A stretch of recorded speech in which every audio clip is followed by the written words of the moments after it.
with Facebook Live, and also the quality on Facebook Live seemed to be a little better.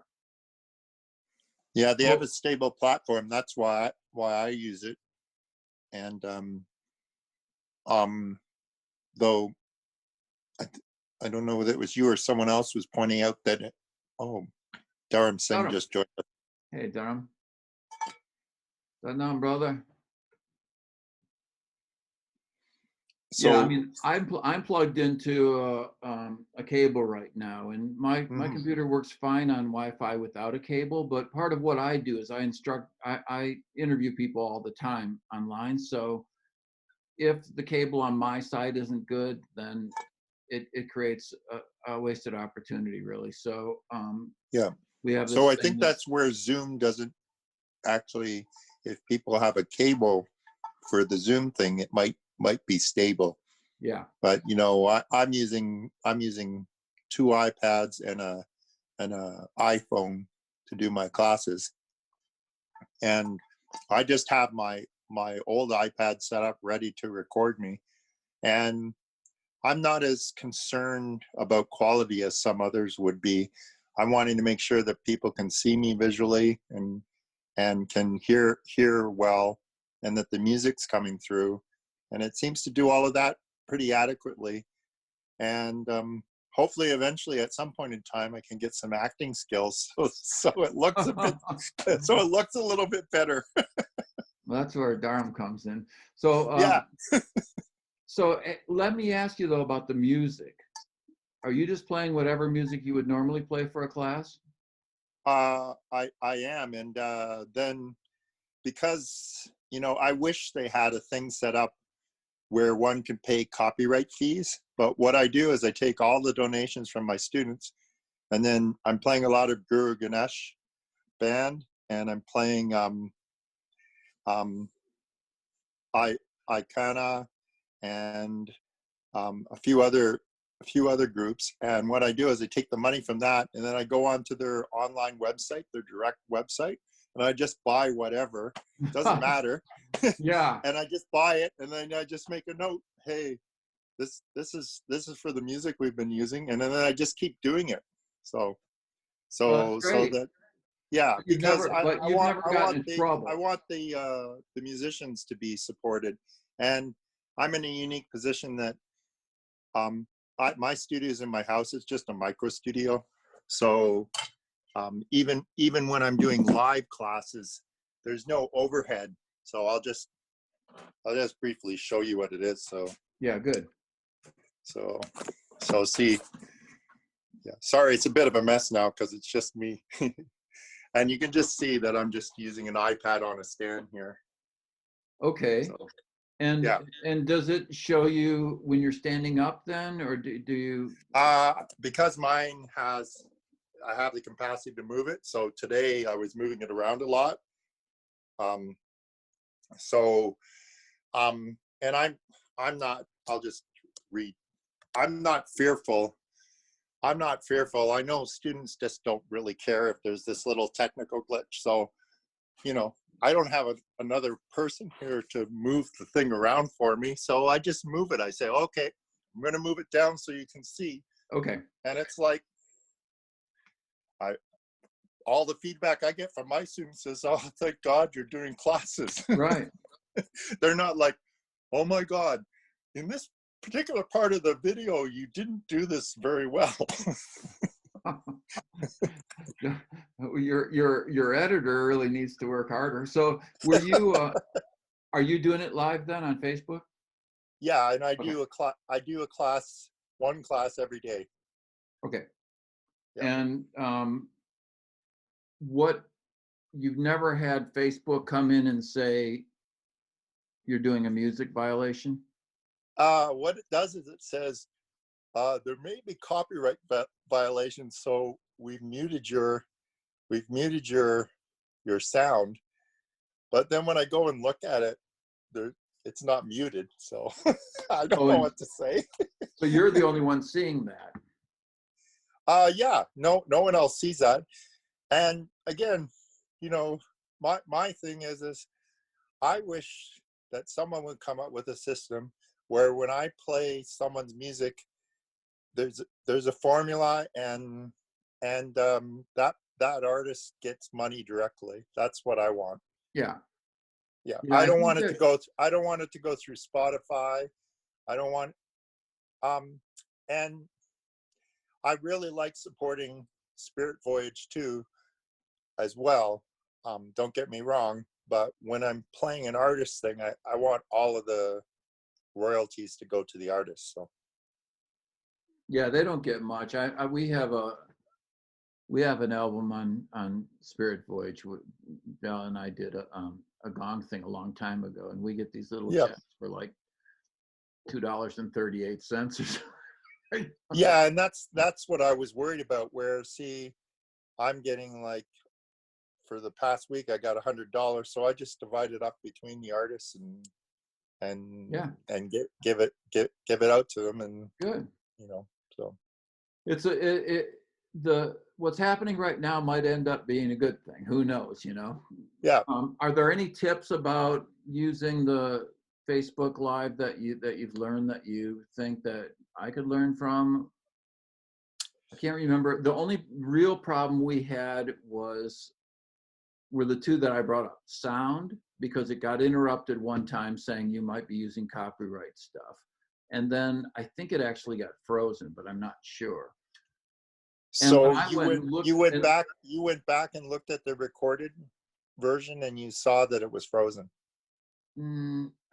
I wasn't in the room then. Val told me it froze. We were doing a run through. It wasn't public. It was just sort of so that and so we didn't go back and look at the whole thing. There was a lot of stress going on then, just because it was the first one, and she was okay. It wasn't going to work. So again, what you could do is just go and do a sample of all the videos I have, but I haven't found one part where my videos are frozen. I haven't got any feedback from any of my students. And you haven't had, because there's this other side of it, as I found out, and sometimes it's bad to do too much research, but they said that you were going to get various strikes the more times that you sort of violated, and 3 strikes, then you could get into, they'd take you off Facebook or something.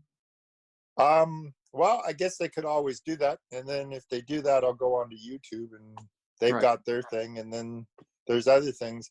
But like I say, they can keep doing it, but if it comes down to a certain point, I'll just put up censored music, and then what I'll do is I'll start advocating for a system where artists are paid directly, which means that we need a platform that will be able to do that, and that will be the sole focus of that. So right now, I'm not worried. I guess what I'm saying is I'm not particularly worried, but I guess I'm also cognizant of, like, someone like your wife or other people who they have more at stake. And also, I'm in Canada. So there are copyright things as well, but the standards and going after people and stuff like that is way different. So I would not say to someone in the United States, follow in my path. So. Yeah, okay. And the other, I think you're exactly right. There needs to be something done about this whole process, because even if we get permission from an artist, if you got permission from Icona, or if you got permission from Gurganesh or something like that, how's that bot that sort of shows up during this thing going to know? Exactly, and that's why you'd almost have to get a platform that would only allow you to play music from artists that had agreed to this, and that the money actually went back to the artist. I just told Guru Ganesh that I was playing his stuff all the time, and he knows I'm playing it on Spotify. And when I went on and bought stuff on his thing, I said, "Oh, this is the first of the donation money that I got." and my students wanted to go to you. So he told me one time, he he was coming back from Canada into Detroit, I think it was, across the Windsor Tunnel or something, and he had a bunch of CDs, and he didn't tell them how many he had. He right. ended up having to pay a lot of money for I'm not sure which way he was going, but somebody busted him. I think it was the US people. Crazy. So in terms of using Zoom, let me see if I can, because the one woman who might be sort of checking in on this. Have you Yeah. used Zoom as well? And the other thing, I have used Zoom. The other thing is we should talk about YouTube as well after that. Yeah. Okay. So let me do a little screen share, and we'll go to, for instance, with, I don't know if I can. So if you're using Zoom, this is how Yeah. mine works up. You have a meeting set up. You just push start. It starts, and you can schedule meetings right here. You can also Yep. do this cool thing. I don't know if you've ever done it, Al, but you go to preferences, and you can, in video, you can say touch up my appearance, make Oh, yourself wow. look better.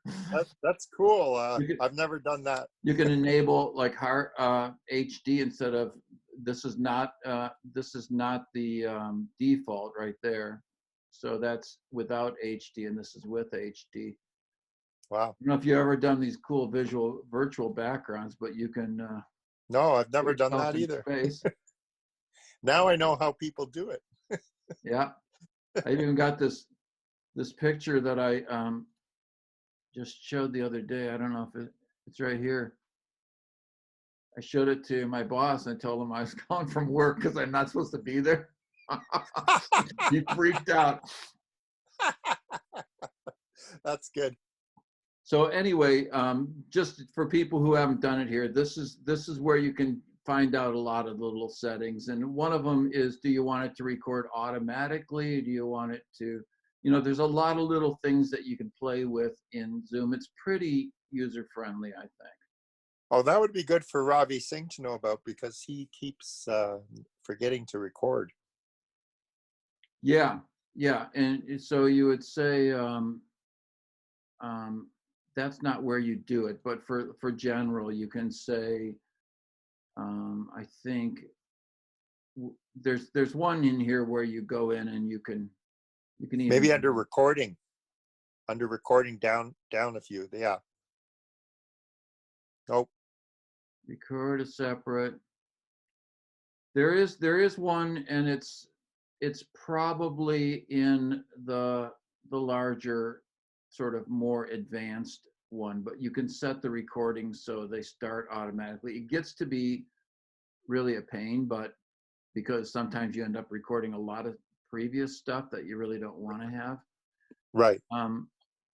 But yeah, the other thing that people will know about that I think Robbie had to be reminded of the other day is, if you go into meeting, you can mute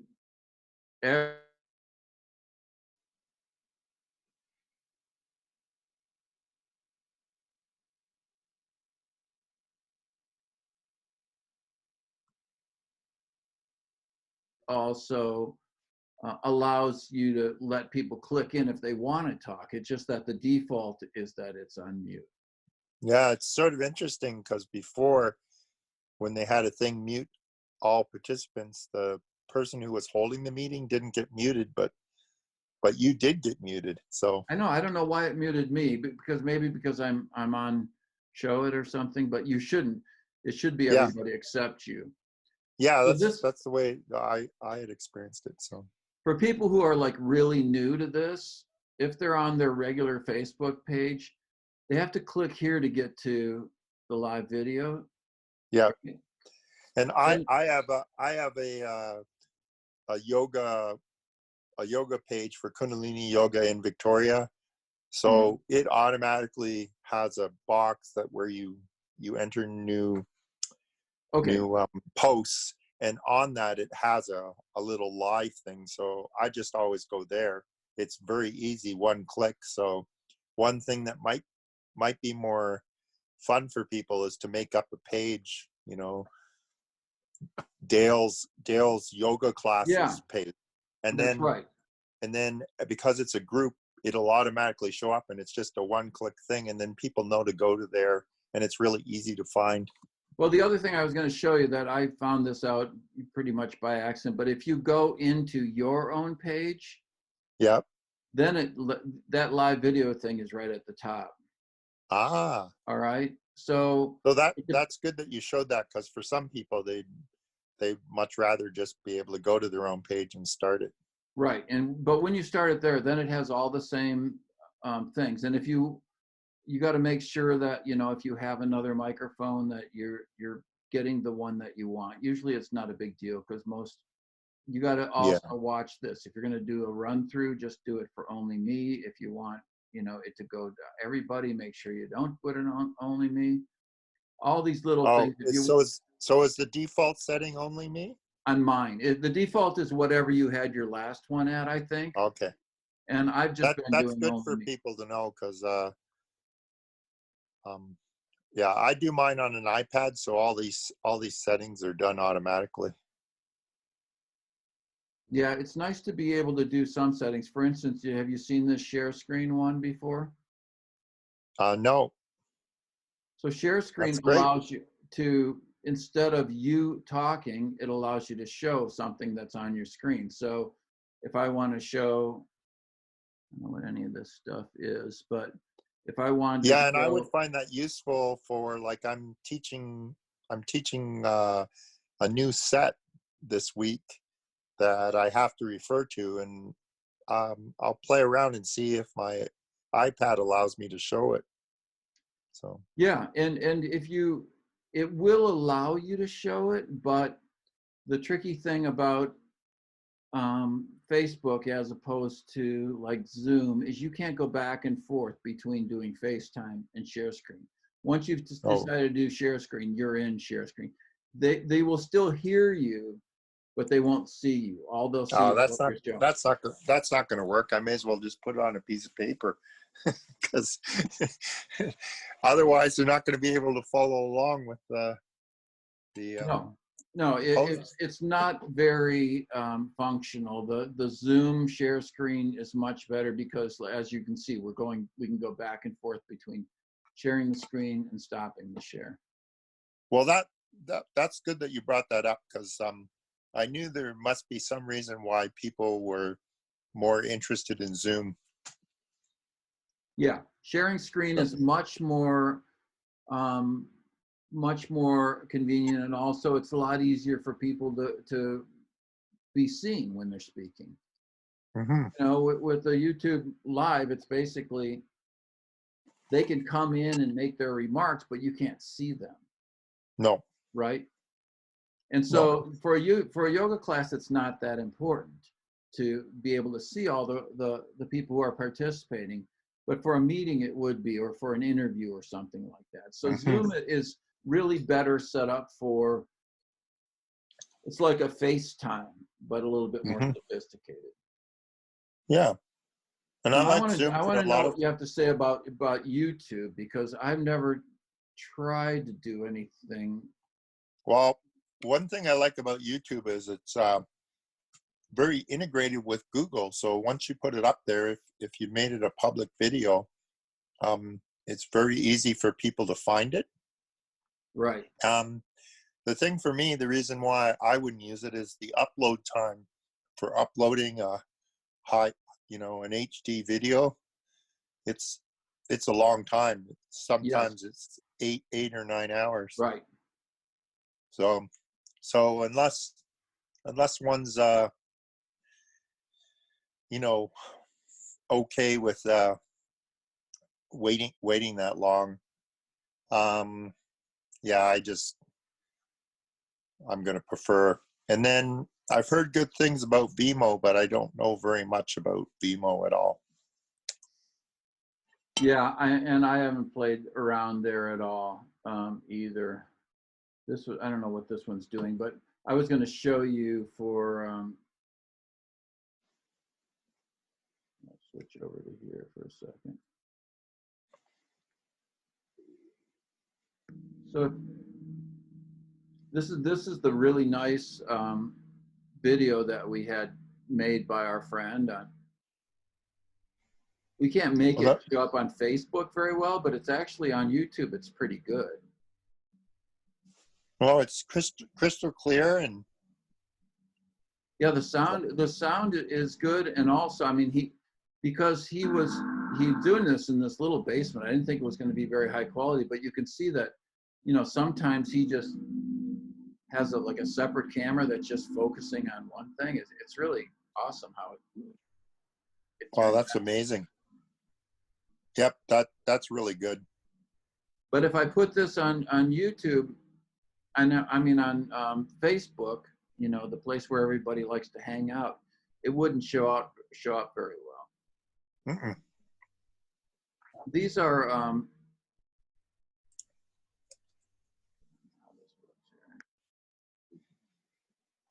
so you can see these are my videos that I did, or the interviews I did with Pamela.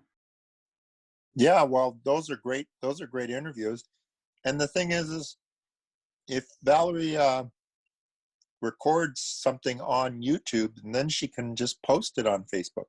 Yeah, it just doesn't have the same sound. This is the first one she did last Wednesday. So we're going to go to. So can you elaborate how it doesn't have the same sound?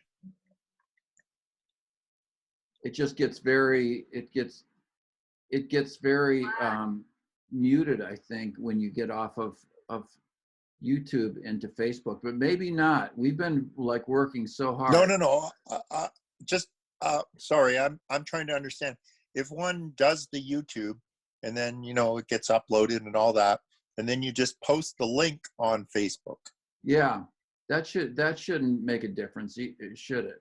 Yeah, because then people are clicking on it and they're actually going into the portal into YouTube. So they should get the high quality. Right. What she initially did, I think, that created the sound problem. We haven't enough time to play with this.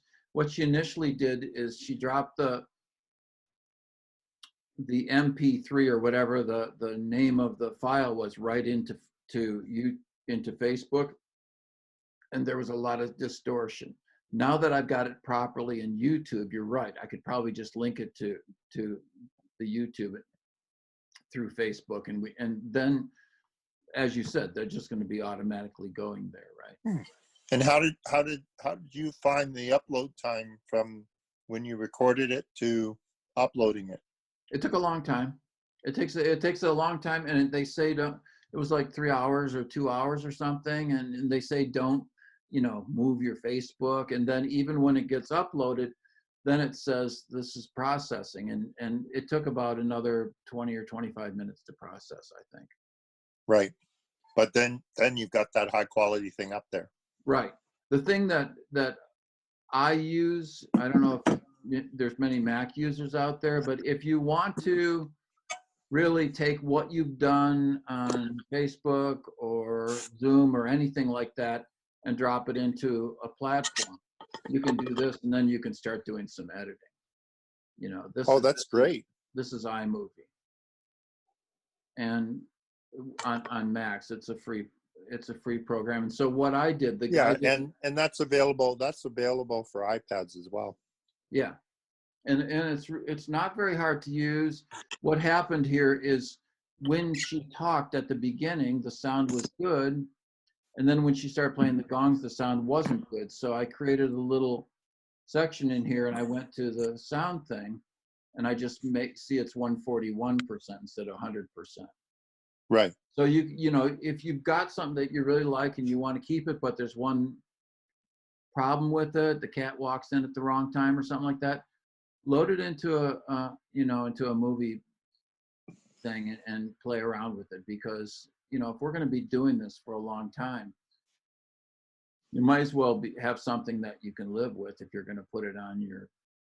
Yeah, and while I'm using an old iPad now, if this continues to be successful, I'm going to upgrade into a better camera with an audio system. So yeah, because you'll never want to teach in front of people again. Yeah. Oh no, quite the contrary. Right.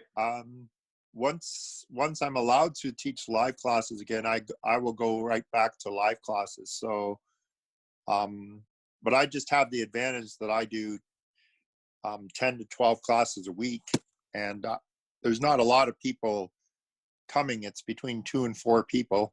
Before before they would, you know, I couldn't have people coming because I'm a healthcare worker, and I was going to be putting them at risk if they came. So, but when we get back to normal that way, I will want to just keep. I'm just going to keep putting up the classes each day. So, because I think you know, you end up developing a whole different audience, and there's also students that miss a class and they're happy to get a class and all that. So, and my classes are all by donation, but I still you know, still bringing in $700-800 a month. Yeah, it's really interesting what's happening. We had a room that we built out in our house when we lived in a previous house, and all the classes were by donation, and it's fantastic. You know, you get, and plus all the musicians. I mean, yeah, Snada and Gurganesha and Madhamunder and all of them came to our house, and they would play, and everybody, you know, it was fantastic. Except it overtakes your life, and I can see, like in your room right there, you've got a little bit issue if too many people show up, right? Yeah, it's basically the most we've ever had is 7.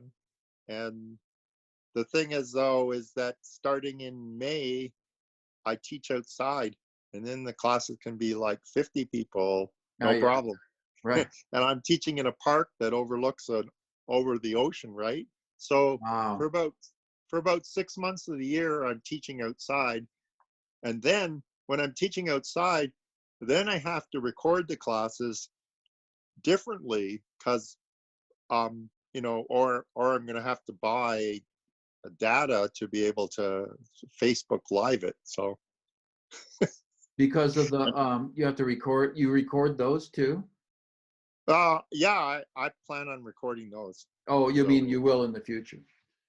Yeah, and like I said, if I wanted to just continue using Facebook Live, then I would have to buy data, and in Canada, data is expensive. Right.